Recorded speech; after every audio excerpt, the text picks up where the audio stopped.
क्योंकि साहब हम गुलाम हैं और गुलाम हैं हम पार्टियों के। सबसे बड़ी कमी है हम नेताओं के गुलाम हैं। तो मैं साहब जालोर में हमारी सुनने वाला कोई नहीं है। हमारा समाज हताश हो चुका है। अब तो हम भगवान श्री शांतिनाथ जी के चरणों में हम सभी प्रार्थना करेंगे, हे नाथ जी महाराज, अगर आप यहाँ विराजमान हो तो अभी ही इन हत्यारों का सर्वनाश कर दो, और जो भी मुलजिम है कैसे भी करके, आपके अलावा हमारा कोई सहारा नहीं है। हमें लगता है हमारा कोई नहीं है, रियली कोई नहीं है। छोटी मोटी हमारे समाज के कोई लड़के छोटी सी गलती कर दे तो यही पुलिस शाम तक हमारे को कानून की इतनी किताब पढ़ा देंगे कि हमें लगेगा कि हमें तो 7 साल की सजा आज ही हो रही है। इतने दिनों से देख रहे हैं और इतने हताश हो चुके हैं इस चीज को देखते देखते कि वास्तव में अब यहाँ के जालोर के मंत्री जी अगर यह कह दे कि अब हत्यारे, कई मैटर ऐसे होते हैं उसमें हत्यारे नहीं मिलते हैं, तो अब हत्यारों को तो खुलेआम, जैसे छोटू सिंह जी फरमा रहे थे, तो खुलेआम एक मनोबल मिल गया है और उनको लगा है कि वास्तव में हमें पकड़ने वाला कोई नहीं है। रियलिटी है और हकीकत भी है। और छोटू सिंह जी कह रहे थे जैसे आपके जालोर में ये संख्या इतनी कम क्यों है, क्योंकि साहब हम गुलाम हैं और गुलाम हैं हम पार्टियों के। सबसे बड़ी कमी है हम नेताओं के गुलाम हैं और हमारी समाज गुलामी की आदत पड़ चुकी है। वो नेता उस नेता के पीछे घूम रहा है, वो उसके पीछे घूम रहा है, वो उसके पीछे घूम रहा है। उनको ये पता नहीं है कि इस परिवार के साथ, जब मैं 4 दिन पहले भी इनके पास बैठा था, मुझे महसूस हो रहा था कि ये परिवार कितना मजबूत परिवार है, जो अपने घर के लॉक लगाकर ये कितने दिनों से यहाँ विराजमान है।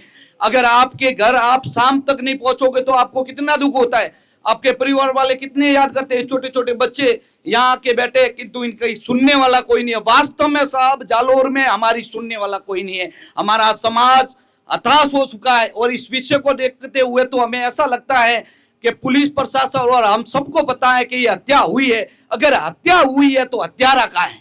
तो हत्यारा तो आना चाहिए। अगर छोटी मोटी हमारे समाज के कोई लड़के छोटी सी गलती कर दे तो यही पुलिस शाम तक हमारे को कानून की इतनी किताब पढ़ा देंगे कि हमें लगेगा कि हमें तो 7 साल की सजा आज ही हो रही है। और यही पुलिस आज कुछ कर नहीं पा रही है। हमने सबके आगे हाथ जोड़े, कहाँ कहूँ, कहाँ दाकबू, कहाँ बजाओ ढोल। एक न्याय के कारण घर घर भटकी माए, जो ये माँ है घर घर भटक रही है, इनकी सुनने वाला कोई नहीं है।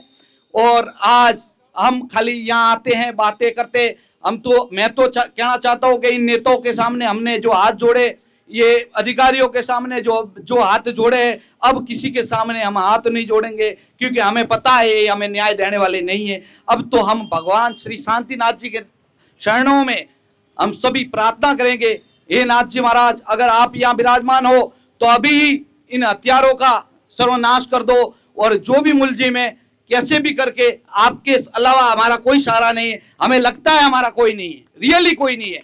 हमारे समाज के लिए अगर कोई होता तो आज यहाँ आता, बैठता। जैसे आप छोटू सिंह जी वहां से इतनी दूर से पधार सकते, तो यहाँ हमारे कितने नेता है। अगर दौड़ पंचायती करनी है तो अभी 20 इकट्ठे हो जाएंगे, और आज समाज को जरूरत है तब कोई नहीं है। ये आप विराजमान है, खीम सिंह जी है, आप है, और आप किसान मोर्चा जी लगातार यहाँ जालोर में विराजमान है और आप खूब संघर्ष करते हैं। जैसे हमारे दिलीप सिंह जी मायनानी साहब हर विषय में, समाज के हर विषय में मुकर होकर बोलते। कभी इन्होंने ये नहीं सोचा कौन सी पार्टी है, कौन नेता है, कोई मतलब नहीं है। पहले बात समाज की होती है। ऐसा भी नहीं है कि हम जातिवादी है, हम बिल्कुल जातिवादी नहीं है। हम 37 कौम को साथ में लेकर चलने वाला समाज है। हम सबको साथ में रखना चाहते। हम ये भी नहीं कहते कि ये हत्यारा है, ये फलाना हत्यारा है। कोई हत्यारा हमारे नजरों में आज की टाइम में नहीं है।